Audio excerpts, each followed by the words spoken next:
Imagine a city that claims to be the cradle of democracy, a republic where every citizen has a voice, a city of marble and gold, illuminated by the brilliance of art and philosophy. Florence in the 15th century. Sounds like paradise, doesn't it? Forget it. It's a lie. Beneath the glistening surface, Florence was a snake pit. A city governed not by laws, but by a single currency, the florin, and controlled not by the people, but by a family that invented modern organized crime before the term even existed, the Medici. Today, we tear down the romantic facade of the Renaissance. We aren't talking about pretty paintings or nice poetry. We're talking about extortion, bribery, murder in the cathedral, and a bank that counted God himself as a client. We will show you how a family of moneylenders bought a proud republic, gutted it like a fish, and posed as benefactors. Welcome to the bloody reality of Florence. Welcome to the Medici. Let's start with the myth of the Republic. Florence proudly called itself libertas, freedom. But who was really free? The Signoria, the city council, was supposedly chosen by lottery, chance, fairness. In reality, every name in those leather pouches was hand-picked. By whom? By the men who owned the city's debt. Giovanni di Bicci de' Medici understood something other nobles ignored. He who controls the bank controls the politics. He didn't need a crown, he just needed a ledger. The Medici Bank wasn't a normal bank. It was the Vatican of finance. By managing the Pope's accounts, they laundered sinful money and turned it into political power. Giovanni was cautious. He acted humble. Envy is a weed that should not be watered, he said. But behind closed doors, he bought loyalty. A small loan here, a waived interest payment there. He built a web of dependencies. Florence wasn't a free state. It was a subsidiary of the Medici Bank. His son, Cosimo il Vecchio, perfected the system. Cosimo wasn't a soldier. He was an accountant, but he was more dangerous than any general. When the rival Albizzi family tried to banish him, Cosimo made a simple move. He took his money with him. Florence collapsed almost immediately. The city begged for his return. That was the moment the Republic died and the oligarchy began. Cosimo rode back into the city, not as a conqueror with a sword, but as a savior with money bags. But Cosimo had a problem: usury. Lending money with interest was a mortal sin. Hell waited for bankers. So, he invented arguably the most brilliant PR campaign in history: the Renaissance. He paid Donatello, Brunelleschi, Michelozzo, not for the love of art, but as a bribe to God. Every church he renovated, every monastery he built, was a down payment for his soul. The shining Duomo of Florence? That's not a monument of faith. It's a giant promissory note, signed with blood money. While Cosimo built churches, he also built a surveillance state. He weaponized the tax system. The catasto. If you were a friend of the Medici, your taxes were low.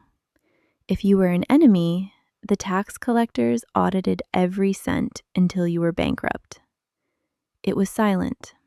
It was bureaucratic. It was lethal. Families that had ruled Florence for centuries were turned into beggars overnight, just because a Medici bookkeeper changed a number in a column. That was the Medici terror. They didn't always kill you with a dagger. They killed your future. But power breeds hatred, and no one attracted more hatred than Cosimo's grandson, Lorenzo. They call him Il Magnifico, the Magnificent. History loves him. But let's look closer. Lorenzo was a brilliant propagandist, but a terrible banker. He nearly drove the bank into ruin. He spent money he didn't have on festivals, tournaments, and art to keep the people happy.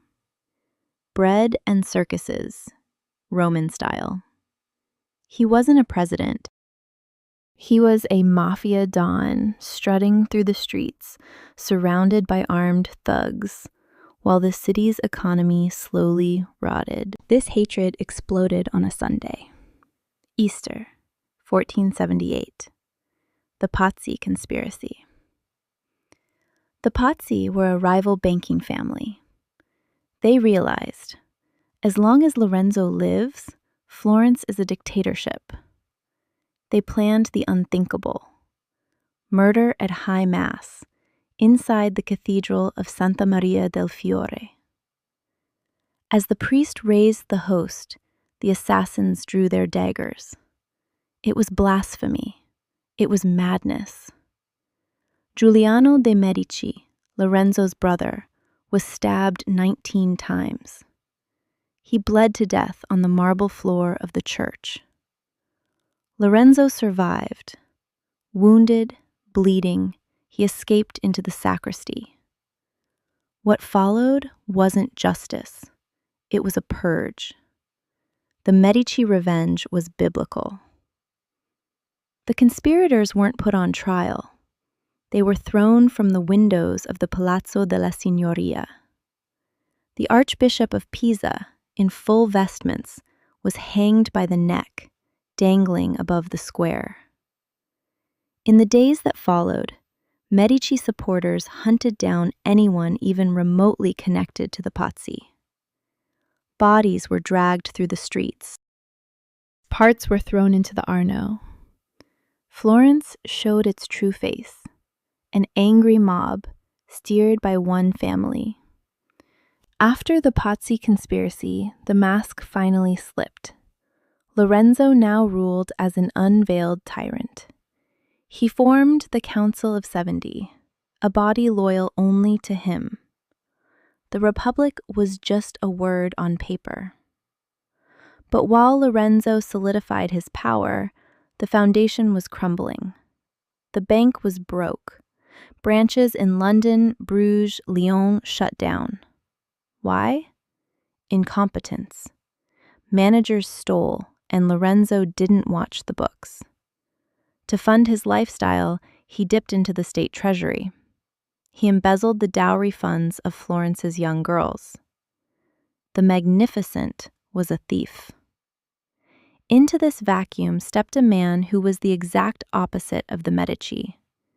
Girolamo Savonarola, a Dominican friar with eyes like burning coals. He didn't preach Plato or beauty. He preached hellfire. He saw Florence as the new whore of Babylon. And the people listened. Why? Because they saw that the Medici wealth was built on corruption. Savonarola was the inevitable reaction to the excesses of the elite. He was the populist who wanted to drain the swamp. When Lorenzo died in 1492, on the brink of the abyss, Savonarola allegedly refused him final absolution. A legend, perhaps, but a fitting one. Lorenzo's son, Piero the Unfortunate, was weak. When the French invaded, he fled. The Medici were chased out. The mob looted their palace. The artworks, the statues, the bank ledgers, everything was destroyed or stolen. The Republic returned, but this time under the theocracy of Savonarola. The Bonfire of the Vanities, 1497. Savonarola had a massive pyre built on the Piazza della Signoria. Mirrors, cosmetics, musical instruments, immoral books and paintings. Botticelli himself is said to have thrown some of his own works into the fire. Florence switched from the tyranny of money to the tyranny of morality. It was a different extreme, but the same lack of freedom. The Medici had corrupted the soul of the city. Savonarola wanted to burn it to save it, but fanaticism doesn't last forever. The Florentines missed their festivals, their money, their vices. Savonarola was excommunicated, tortured, and burned at the stake exactly where he had lit his bonfires of vanities. A cycle of ash. And who was waiting in the shadows? The Medici. They came back, not as citizens, but as dukes. In 1530, with the help of the Spanish army and the Pope, who happened to be a Medici too, they besieged their own city. They starved Florence until it surrendered. That was the end of the Republic. The Medici abolished the Signoria. They built fortresses, not to protect the city, but to control the citizens. Alessandro de' Medici, a brutal thug, became duke. Cosimo I became Grand Duke. They wore crowns now. The fiction of democracy was over. Florence was now officially their private property. The bank might have been dead, but the dynasty survived by transforming from merchants into monarchs. So what is the legacy of the Medici? Go to Florence today. You see the Uffizi, the Pitti Palace, the Boboli Gardens. Everything bears their crest, the 6 balls. Some say they are pills because Medici means doctors. Others say they are coins. I'll tell you what they really are. Bullet holes in the freedom of a city. The Medici showed the world how to use culture as an instrument of power, how to hollow out a republic from the inside while being applauded for it. They were the first modern oligarchs. They understood that you don't need an army if you own everyone's debt. They understood that a beautiful painting can cover up 1,000 crimes. Florence was their testing ground, and the experiment was successful. They bought immortality. We still admire them today. We ignore the blood on their hands because the gold shines so beautifully. Next time you stand before Michelangelo's David, remember this.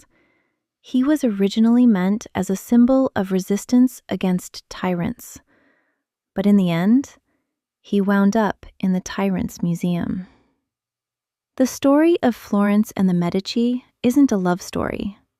It's a warning of what happens when money becomes the only morality, when bankers become kings, when we trade our freedom for security and beautiful marble.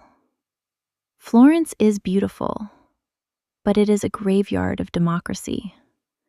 And the Medici are the laughing gravediggers, dressed in velvet and silk. The Republic is dead. Long live the money.